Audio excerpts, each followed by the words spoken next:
Aurak zioen irakasleak gazna ume bildusiak alabaina, zehazka hotzetan sartzen ziren eta sutondoan burdinazko zarain gainean trebez.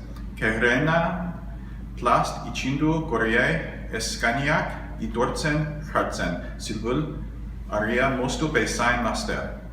Kanpoan hormak zuri zeuden goizetan egiazko aurrak jakitzen zirenean. Sutara hurbiltzen ziren, gauean koteratu gazura zipotetan plisti-plasta jauzika. Jakintsuak bereari ekiten ziola, gure haurzarroko gertakariak zerabiltzikidan gogoan. Unkidura kuttunen mugetan murgiltzen nintzen.